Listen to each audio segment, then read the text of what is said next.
Assalamu alaikum. Welcome to the Morning Coffee Talk. I am your host, Sajdah Wendy Muhammad, and we're going to be doing part three today of making big decisions. So grab some coffee, tell a friend, tell them to log on, and we'll be right back. I'll give y'all time to get in the room and we'll get started.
O Allah, guide me among those whom Thou hast guided aright, and preserve me among those whom Thou hast preserved, and befriend me among those whom Thou hast befriended. Bless me in whatsoever Thou dost grant me, and deliver me from the evil of what Thou hast judged. Surely Thou judgest, and none can judge against Thee, and he whom Thou befriendest is not disgraced. Blessed art Thou, O Lord, and exalted be Thee above what they set up besides Thee. I bear witness, nothing deserved to be served besides Thee, and I bear witness that Muhammad is Thy servant and apostle. Amen.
Assalamu alaikum, family. Welcome to Morning Coffee Talks with Sajda. This is part three of our series. This is the last episode on making big decisions, and I want you all to get involved in the chat. Send me any questions um, that you may have. This week, I hope, has been a good week for you. Hope that you've been vibrating at a higher frequency and you've been taking some of these tips. Um, I feel like I've been vibrating at a higher frequency. I know my allergies kicked in this week. So that means the spring is coming, which is, or is here actually, right? Which is a good thing. So I'm excited about summer and spring. Um, I want to wrap up our discussion on making big decisions with some conversation around another impediment that often impacts many of us when we're making big decisions. We started off on Thursday night talking about putting ourselves in a flow state. We defined what a flow state is, gave some examples, and talked about how to get in a flow state and how important flow state is when you are making decisions and when you're working on doing something. Um, flow state is critical. Excuse me. Flow state, I talked about allergies. Look at that and look how they popped up.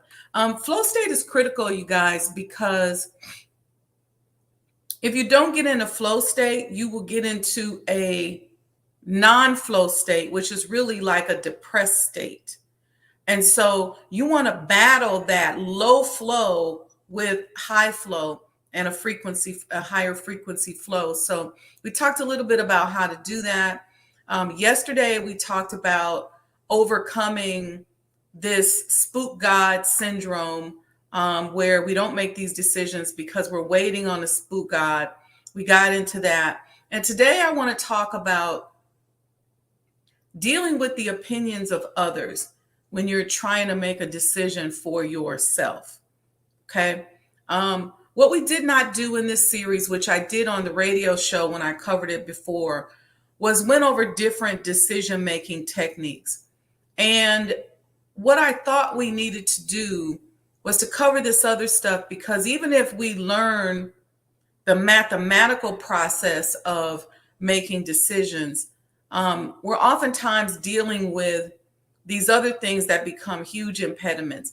Believing in a spook God, believing in something that's not real. And then sometimes we do it, we hide behind our faith. We go, oh, I know Lord will make a way. Or, we hide behind that and avoid doing for self. And that's a huge impediment for many of us. Because it's like somehow we just think that it's just going to work out. It's just going to fix itself. That's our thing. But here's the other thing that challenges many of us. I see y'all in the chat. Thank you. A couple of y'all started off the morning with a love offer. I saw one from Brother Victor this morning. Thank you, Brother Victor. I saw one from somebody else, but I couldn't look at the name because it was time to go live. So thank you for starting the day off with the love offering. Welcome to Brother Lamont and Walaikum Salam. Who else we got here? I see Sister Betty.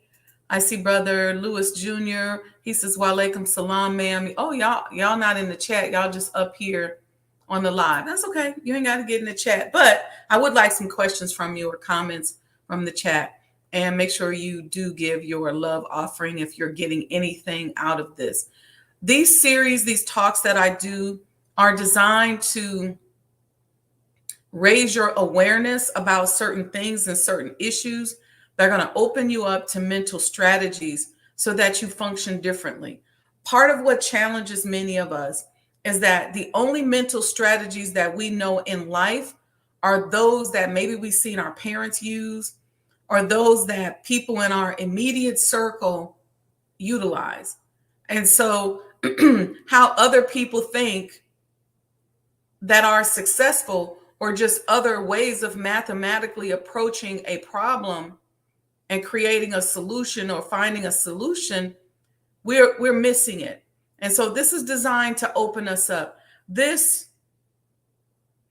life, this world, this victory that we all are looking for and desiring in life mostly is about mental strategies. We are in the midst of a mental and spiritual war. And if we don't learn how to deploy different tactics, we're just not going to make it. And it's just the long and the short of it. Some of us will live a good life. Some of us will live a mundane life. Some of us will settle into just a routine and we won't really do anything extra. We'll just watch people around us. Some of us will just settle there. Some of us will die with our dreams inside of us. That's what I mean by we won't make it. Making it to me is making a massive impact on the world, a massive impact for my family, my friends, for people who are around me. I want to make a massive impact. That's making it to me. Okay. But for a lot of them, my mom says, clearing my throat and saying it louder. Happy Saturday, everyone. I don't know what that means, Mom. Okay, but happy Saturday. I think just understanding that, making it, this is my definition. Everybody has their own definition. But a lot of us won't make it. We'll die with our dreams inside of us. We'll have a disease and just have to struggle through life dealing with that. There's all these impediments, but what I'm talking about is living life at a higher level, where you're a decision maker, where you're a manifester, where you can have an idea in your mind and see it come into fruition. You're not sitting around going, oh, I had that idea 20 years ago. I'm talking about really learning how to make stuff happen. That's what this is about. Okay. So many of us, when we're about to make a big decision, we are so caught up in what other people think. And this is what I mean by that. We have people who are influencers in our lives for whatever reason. Some people influence our lives and we don't even know them. Some people influence our lives and we don't even care about them. So we have these people, they have their ideas, they have what they want. And sometimes those people have impressed upon our mind a way of life, a way of being, the way they think we should live. Okay. A lot of people define and they go, hey, this is how I think you should live. This is who I think you are. This is who this is how I think you should roll. This is how I think you should dress. This is how I think you should think. This is what I think you should drive. This is what you should major in. This is what your career should be. This is who you should marry. This is who you shouldn't marry. All these things that a lot of people define love by their ability to tell you what to do and to control you. And in many cases, they don't mean any harm.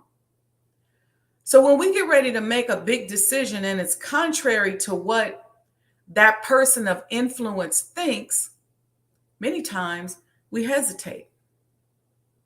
And many times we find ourselves staying in a situation, stuck in a situation, worried about what that next person is going to think or say, or that person of influence is going to think or say.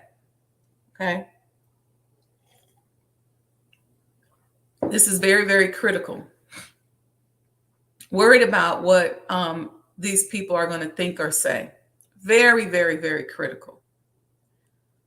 Now, when you're problem solving, we talked about there's the two methods of approaching it, or a bifurcated approach that we should take. There's the analytical approach where we take the data and information and we weigh it. And then there's the intuitive that gets added to it. And I'm not saying to us that we should throw away all influence. I'm not saying to us that we shouldn't listen to other people. I'm not saying to us that other people don't add value. But what I am saying to you is when you make that decision, determine for yourself how much weight that other person's opinion is having in your equation and in your ability to solve that problem. How much weight is that? Is it a healthy amount of weight where maybe they came and gave you some advice and told you something and you waited and you put it together and you say, you know what? I think that makes sense. Or are you really just doing what somebody else wants you to do? And are you unhappy because you've made a decision based on somebody else's data set and it just doesn't serve you? These are all things that we have to think about. We also have to consider timing. A lot of times people give you advice, but they don't understand the concept of time. Okay? This has nothing necessarily to do with their age, but they just don't know where you are in your evolution. They don't understand time.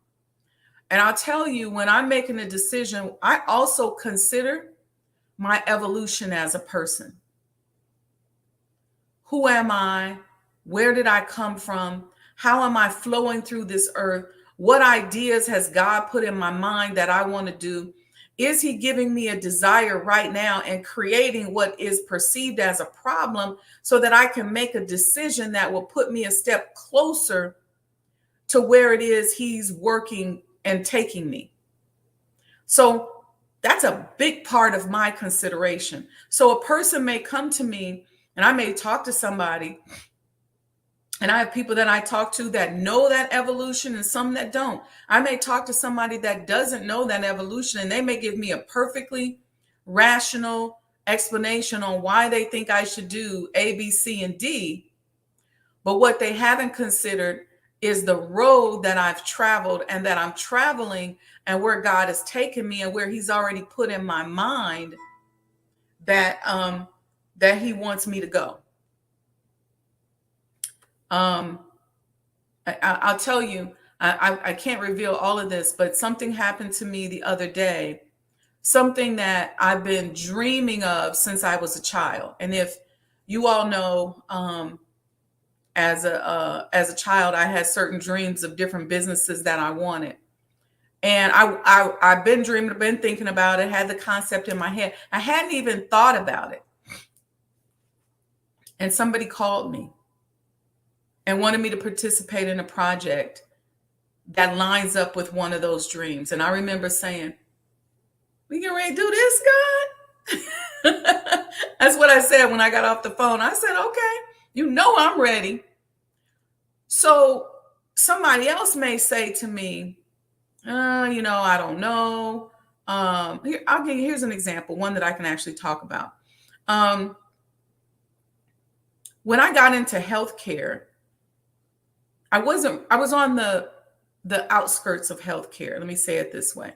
I was working as a consultant. I had done a couple of small projects with Cook County Hospital at that time. Now it was even before it was called Stroger.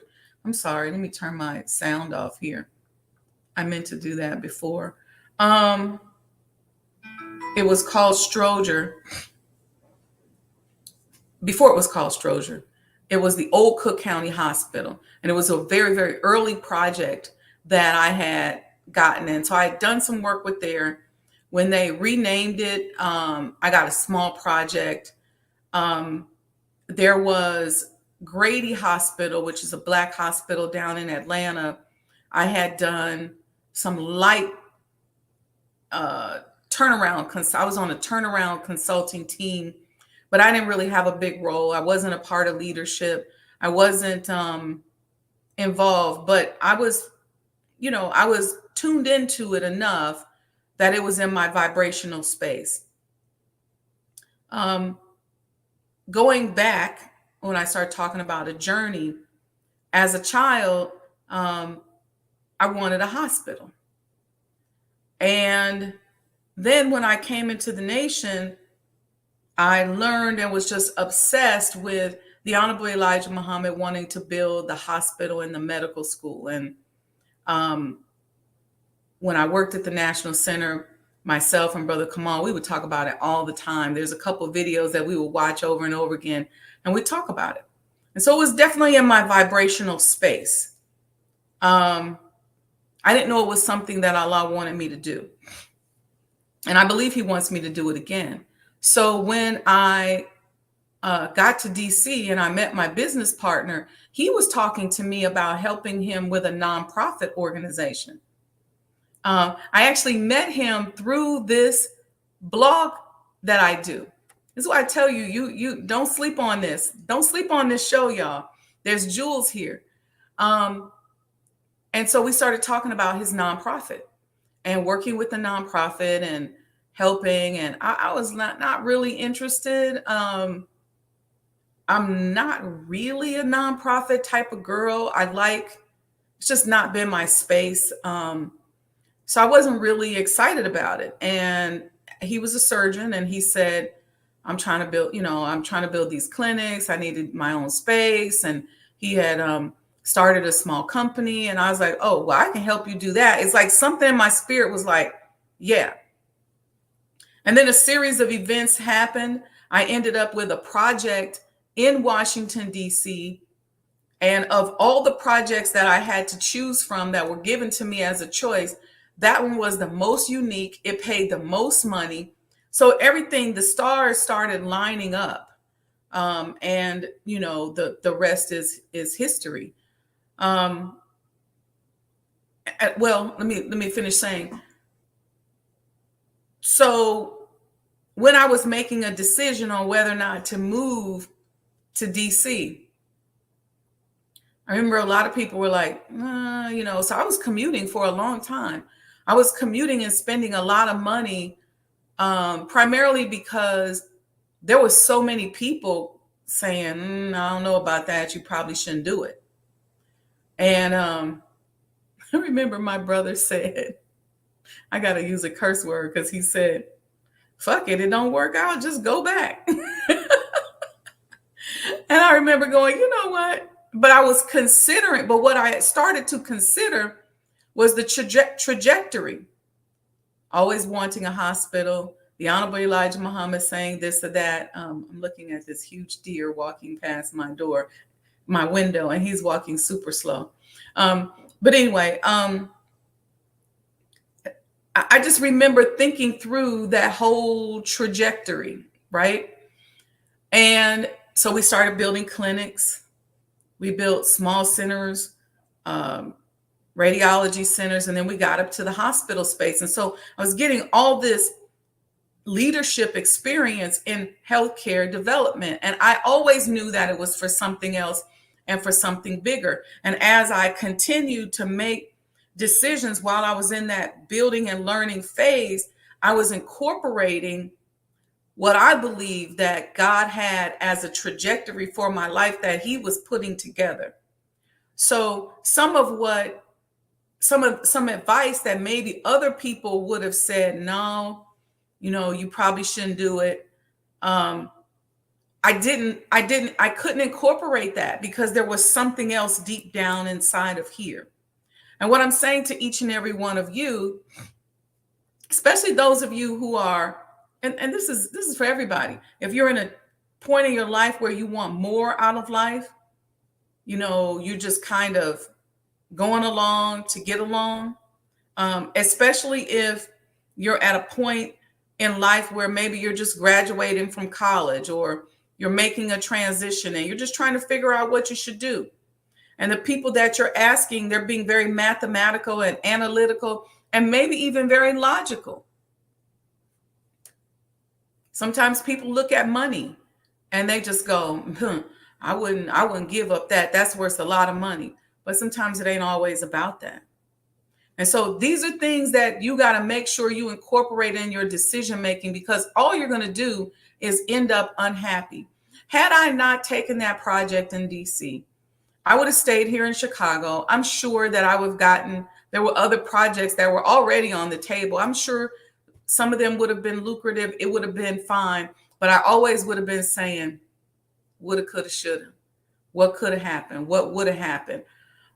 And I don't believe that I would have gotten the right setup for my next big project, which is the development of the Honorable Elijah Muhammad House Museum. I don't believe that I would have been able to be set up for that. I don't think I would. I definitely would not have had the liquid resources to be able to do it.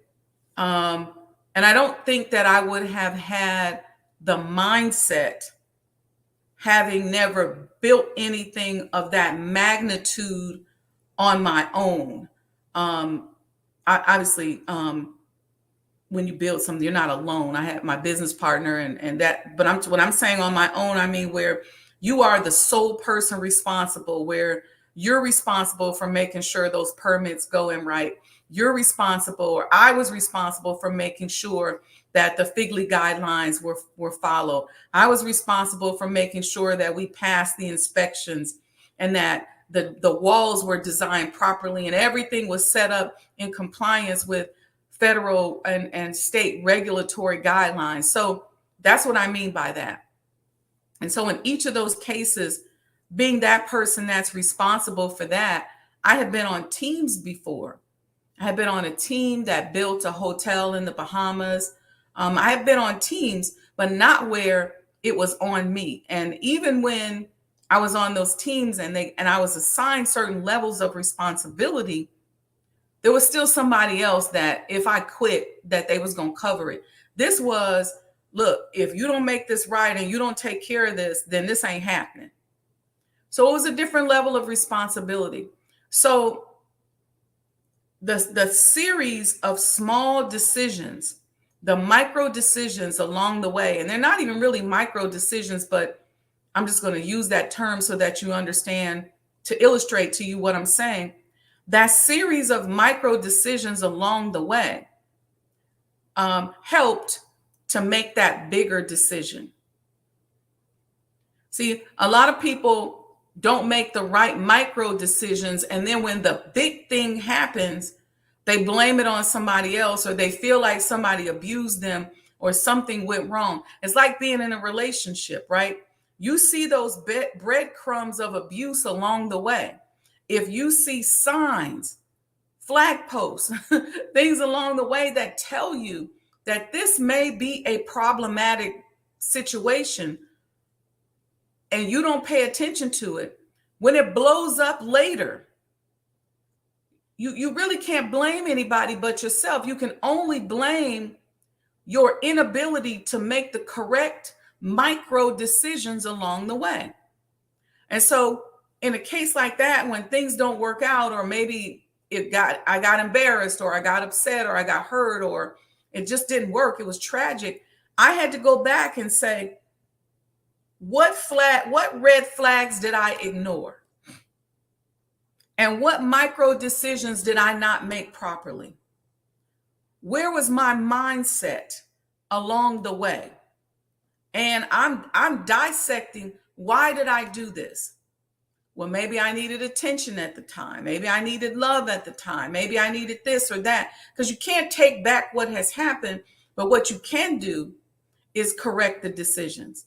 And we know in our lessons that mistakes don't exist among those of us that are Muslims, because we learn, we study. That's what the Honorable Elijah Muhammad teaches us. I was listening to something the other day where the minister said, go inside of yourself and study yourself. It's not for somebody else to tell you, don't do this. See, you may come to me and say, Sajdah, I met this brother and he's really down on his luck and he wants me to set him up an apartment or buy him a car. Okay, so based on where I'm looking at it, I'm going to tell you, don't do it. I remember my grandmother said, if a man come to you with short pants on, leave him with short pants on. That might be the advice I give you. But you may see something else. You may feel something else, and you're not going to listen to me. So you make that decision at the time because you say, well, I'm not thinking about Sister Sajda. I'm lonely. I really love this person. I need attention at this moment. I really want to be in a relationship with him. Whatever decisions or data points that you have, it may outweigh my perfectly logical advice. Don't do it. And so you got to understand that in your desire in that moment to place a certain amount of weight on a data point, that you then may have neglected other data points. So when he runs off with the car or runs off with another woman or steals it or does something or whatever, you got to own that. You got to own that and say, at what point did I make the decision to move forward? What red flags did I ignore? What data points did I place more emphasis on? Not so that you can beat yourself up, but so you can learn. So that you can say, okay, next time I'm going to consider certain data points. Right? Because if you were in a perfectly beautiful situation and this person just fell on hard times or had some challenges, maybe that was cool. But what are the other red flags? What did you ignore? What did I ignore? We all have to look at that. And that's a big part of what I do. I own my shit. Excuse my language. I own it. And I say, where was my mind at this time? If I found myself a while ago sinking into a depression, and I had to own it. I had to say, what was I focused on that sunk me there? What was I looking for? What can I correct? Right? What did I learn about myself? How do I fix it? What's important to me? I know certain things about myself. And as you learn yourself, you go, no, that's not something I can tolerate. Some people, and this is another thing. When you meet people, especially when you're talking about interpersonal relationships or work relationships, a lot of people have different tolerance levels. They have things that they're going to tolerate that you or I can't tolerate. There's certain things in a relationship that I can't tolerate. And I don't even try, because if I tolerate it or if I force myself to tolerate it, then I'm just going to be mad at myself. I'm going to beat myself up. I'm going to be miserable. So I just go, you know what? I can't deal with that. So I already know. Let me move around if that's what you want. But there's other women that I know that can tolerate certain things. In a business or professional relationship, it's certain things I can't tolerate. I just told somebody the other day, I said, look, don't tell me little lies. If we're doing business together, don't lie for no reason. Some things you ain't got to waste no lie on, but don't tell me little lies. And the person's looking like, because they've been taught in business that a little white lie is harmless. So if they add a little extra yeast on something about a particular customer, or they tell you a little bit something extra just because they see that's where you're leaning towards a certain decision. And I said, don't tell me little lies. Because if you tell me little lies, what'll happen is that later, when something don't go right, I'm going to be asking myself, what else did you lie about? And it's going to impact our ability to do business again in the future. So just tell me what's up. I'm the kind of person, I don't run from bad information or negative information. I won't look at you crazy if you work with me in business and you tell me something that is not flattering or that is not exciting. I used to tell my staff all the time, look, give me all the information. If my neck is in a noose, I want my hand on it. Give me all of it, good or bad, because all of those data points are important to me as I'm making the decision. So bring me the bad and bring me the good. But don't lie and don't withhold anything, because now you're messing up my math. because part of me leaning on whether or not I'm making a good decision is making sure when I put the problem, the equation together, I'm identifying what my variables are. You all understand that? Those of us that understand math, give me a thumbs up in the chat if y'all following me. I understand what my variables are. And because I understand what my variables are, now I can solve for certain unknowns. But if you take the liberty to withhold information from me over here, or you take the liberty to add some yeast to this or that over there, or to tell me something that's not true over here on the other side, then now you done mess my math up. And I can't mess with you no more, because that's how I am solving that problem. So I tell people, look, when you work with me, don't tell me little lies. If we planning an event and we're 10 days out and we have not sold no tickets, don't lie to me and tell me we sold 50 tickets. If we're working on something and we don't have no customers, don't lie to me and tell me we don't have customers. If we're working on something and the customers are saying, I don't like what she's doing, don't lie to me and tell me, oh, they love you. They're so excited. They love what you're doing. They love what you're working on. Don't do that, because I need that granular level of integrity from you, because that's how I'm putting together my equation. You follow me? So when all that data is coming to me, I need to know what's up. And I'm not going to get upset with you if you even if you tell me, I didn't really like that. I'm not the person. But some people in business, don't get me, this ain't for everybody. Some people in business will get upset with you. Some people in business will say, don't give me no bad news. I know business people that say, don't give me no bad news. Now, I would tell you, don't dump your problems on me. Come to me with a solution, or at least a suggested solution. Because even if I know you don't know all the data points, if you come to me with a suggested solution, well, now I can kind of start putting things together. I can gather more data from what you've suggested, because now I can ask different questions. What made you think about that? Where are we? So we're analyzing it. We're flipping it over. We're gathering our data. And now I unleash my intuition. I unleash my professional intuition. And now I can come to a solution. Does that make sense? Okay, so let's see what y'all saying over here. Sister Monica says, I love it. The math has to math. Avoidance can definitely be detrimental. That's right. Lewis Jr. said, I was going to write, can't be non-integral and build with invisible bricks. That's exactly right, Brother Lewis. Sister Monica said, integrity receipts, the good, the bad, the ugly. You need all of it. Brother Stanley said, absolutely. Mom put a thumbs up. Brother Lewis said, big following. Sister Nubia Latifa, I missed it. And you said, happy Saturday. Brother Stanley is in the house. Brother Lewis says, thank you. And you too, mother of our dear sister. Oh, talking to mom. That's so sweet.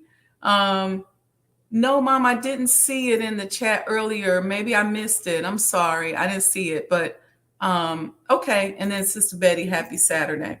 All right. So Brother Stanley says, denying you your opportunity to deal with specific or a group variable can lead to unnecessary failures. Yeah. When people lie, they don't give you all the data. That's why in the nation, you report, we have a security protocol where we report all incidents. You don't have to analyze whether or not you think this is part of another incident, because you may not have all the data. You should just say, I saw this incident and I'm reporting it, because I don't know what you saw. So the person who's in charge is putting together all the data, but you should be reporting all incidents. All breaches of security should be reported. That's important. So when I'm doing business with people, I run the mind flow like that. That's how I run the mind flow. Give me the information. Give me data. Don't lie to me about little things. If you're not sure about something, tell me the source or tell me why you think that, because I value your opinion. I value your intuition. And I definitely enjoy giving people the freedom to allow their intuition to flow. I'm not one of these persons where I'm going to be so strict with giving you such key instructions that you stop thinking on your own. I want to hear your feedback. I want to hear what you have to say. But I'm also going to ask you where that comes from. What's the origin of that? What are you thinking? How did you come to that conclusion? What were your thoughts about it? That's what I'm gonna do. So these are just different ways in which I put together solutions. But I'm really key on making sure that my data is good. And even if I don't have good data, I'm pretty intuitive. I'm pretty psychic. I can see things, but I'm very careful because I understand that when things come in our head, whether it's through our so-called psychic ability, our intuition, our solar plexus, and our gut, I wait even then, unless I don't have a choice, but I wait even then to see if the math is mathing. And then I go, oh, okay. I can work more conclusively if the intuition comes at a certain point as I'm analyzing the data. If it comes first and the data backs it up, I can move with confidence. If it comes after the data, I can move with confidence. Sometimes it comes and I don't get any data. And then I'm forced to figure out, okay, what direction am I going to go in? But using it in conjunction with the data is very important, because sometimes, I will say, you know what? I don't know. My spirit told me, God told me, intuition, whatever. But then a lot of other times I'll say, well, this is why I did this or this or this, And a lot of times when I do my mind work and I'm working on my frequencies and I'm working on making sure that I'm tuned in to certain tones and things like that, I'll get certain visions or certain messages, that'll tell me who's who and what's what. And I'll tell you something that a pact I've made with God. I've never said this publicly, but I'm going to say it so that you all get it. So I grew up in a household around a lot of people who are very spiritual, a lot of spiritualist people. My grandmother was very, very psychic. She could look at you and you'd look up and she'd be staring at you and she could tell you, she could run your business. I have it on both sides of my family. It's a thing that I learned later when I traced my genetics. So I did the ancestry. And then when I went to Africa, a friend of mine hooked me up with a geneticist and I gave blood work. And I learned, interestingly enough, this is interesting. I learned that I am Fulani on both sides of my family. So the lineage of my mother is Fulani and the lineage of my biological father is Fulani. Both were Muslims. So interestingly, that when I learned of Islam, it was no question for me. It was like drinking water. And I started teaching immediately, literally. There's pictures of me having been in the mosque maybe a month, and I was teaching. I grew up Catholic. I had never had any, in this dispensation, any consciousness about Islam or none of that. I'm from Omaha, Nebraska, and I didn't even know Malcolm X was born there. I mean, I literally. Um, and so, but it came, and so naturally, and so it made sense to me when I had the genetic testing. I said, "Oh, I see why. I've lived this life through, ancestral, through DNA." And I learned a lot of things about myself in terms of food and diet and um, why I like to travel and why I like to, you know, move around and do certain things the way that I do. And I also learned that on my mother's side, on her maternal side, the people were healers. So they traveled with the slave master, and probably before that, the slave master, they probably had a history of healing. They were the ones who put the herbs together and who came when somebody was sick. So it made sense when I got into healthcare, because even then it was like drinking water. I ended up getting an honorary doctorate degree from all the doctors I work with, because they'd be like, that's Dr. Muhammad right there. It was a joke, but we just started saying it. And it's funny because I never would repeat it. And I would always have to give clarity and say, look, I'm not a medical doctor. And when I started blogging and podcasting, they'd be like, girl, you better use that because that's real.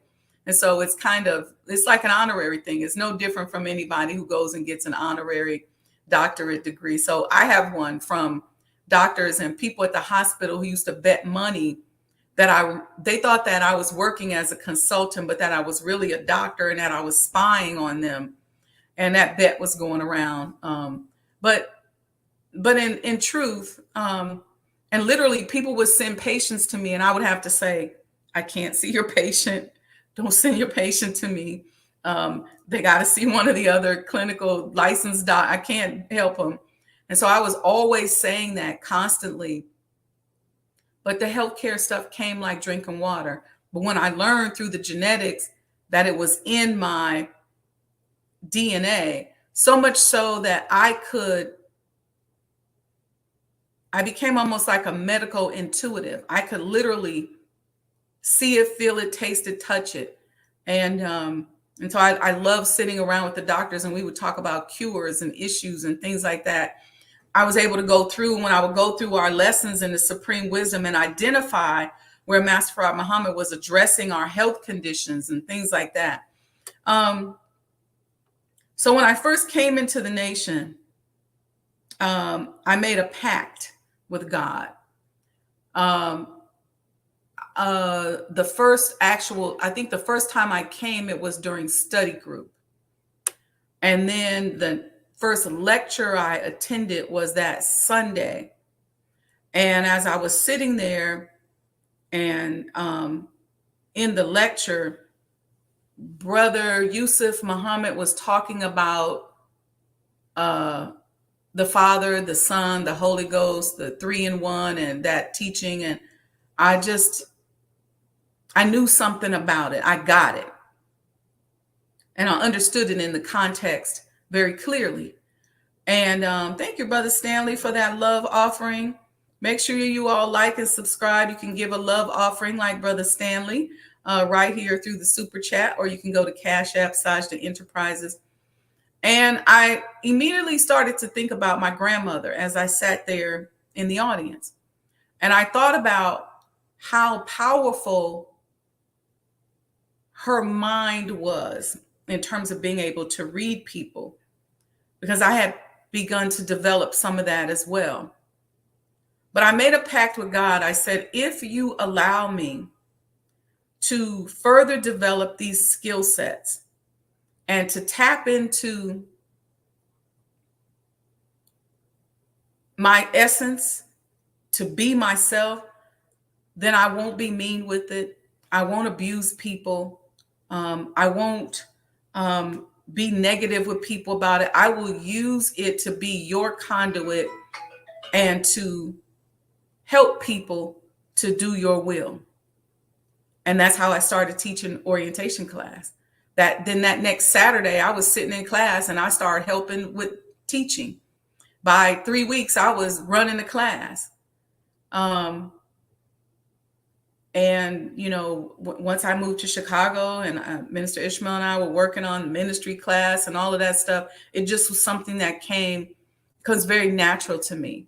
And it's almost something that I have to do, which is why I think I get these downloads that I want to bring to you guys.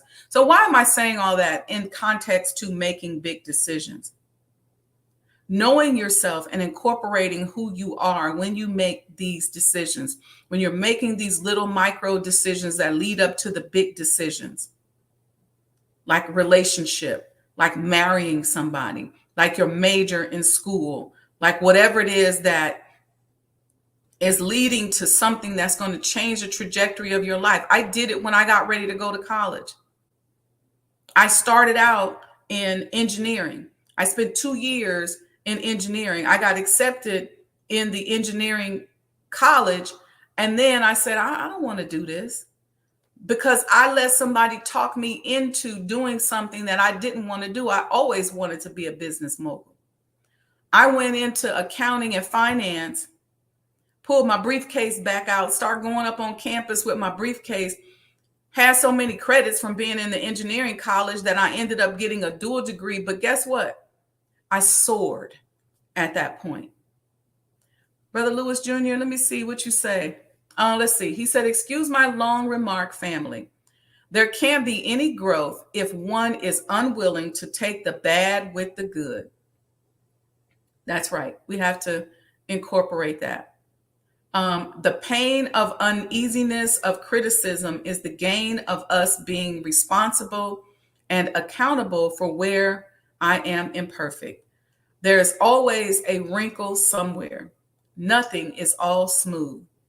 Give me where I lack for gains. There is no growth where there are no problems. And of course, there is always an imperfection or blemish somewhere. That is great strength. Dear sister, to be unafraid to, let's see what he said. I think it got cut off, Brother Lewis. I didn't get the rest of it. All of that is real. And that's what I'm talking about, incorporating into your decision-making process. So when I made that decision to major in college in accounting and finance, I said, I pulled back up my old dream. And that became part of my decision making. And guess what? I said, let me find a field that's going to allow me to lay the groundwork for becoming a business mogul, because that's what I want to do. And I decided that I wanted to be in public accounting. Everybody told me it was going to be tough for you to be in public accounting. And I wanted to be in public accounting because I eventually wanted to go over to consulting. At that time, consulting was an old boys network. Consulting has become a thing that people just throw around. But at that time, it was a big process you had to go through. People told me you can't be in public accounting because you just switch your major and you have a dual degree in accounting and finance. And so I said, nope, I got to be in an industry where I'm in and out, different companies where I could see things. And I passed up other jobs, when I graduated. People who wanted me to work at different places. And I was like, nope, I'm going to do this. And I was determined. And when I had gotten a job, I also wanted to live in Chicago. The people at the last minute said, we don't have nothing in Chicago. You got to go to Indianapolis. When I said, okay, I'll go to Indianapolis. My uncle lives there. When I got to Indianapolis, which by the way, is where I ended up coming into the nation. And I think that probably had I got a job in Chicago, I wouldn't have come in the nation, because I probably never would have been around any Muslims. I would have been kind of cocooned downtown somewhere. But Allah knows what he's doing. So I go to Indianapolis, and when I get there, the people start acting shady. Like I really wasn't going to get a job there. I wasn't going to be able to work there. I started working other little odds and end jobs, trying to make the thing, ends meet. I didn't know how it was going to happen. And I was going through all kind of drama. Got into it with my uncle, ended up homeless. So it was a lot. And guess what? I was, I don't even know where I met Bill Mays. I think it was through the Indiana Black Expo. They used to have these. Oh, no, no, no, no, no, no. It was Dr. Henry Bundles, who had a program to help young graduates learn how to sit on boards. Y'all know that was up my alley because I was like, oh, yeah, I'm going to have board of directors. I'm going to be on the board. I took that program. I think I told him or somebody there what was happening with the job that I had came there from, that all of a sudden they started acting shady, acting funny, like they weren't going to hire me. And so he contacted Bill Mays, who was a Black millionaire who didn't know me from a can of paint. He was the only Black client of the public accounting firm that I ended up working at. And he told them, hire her or I am moving my business somewhere else. And that's how they hired me. I think I saw Bill maybe once. Didn't know him from a can of paint. So this is what, you don't know how you can impact a young person's life. But guess what? Now, my dream of working in this particular industry where I'm in and out of all these different companies has come true. I'm no longer under the influence of somebody that knew me since I was born, who probably would have told me not to come to the mosque. So now I got my little apartment, ain't no furniture in it. I'm going back and forth to work and I bump into somebody that gives me a ticket to go hear the Honorable Minister Louis Farrakhan. So these are micro decisions, all kinds of micro decisions. And I made some wrong decisions along the way that I had to learn from. So thank you, Brother Louis, for sharing that, because nothing is wrinkle free. But we have to own the micro decisions that we make along the way, whether somebody told us to do it or not. Okay. All right, y'all. So I think y'all get the point. Sister Monica says the word doctor is derived from the Latin word docere, meaning to teach or a scholar. Thanks for doctoring in this platform. Praise be to Allah.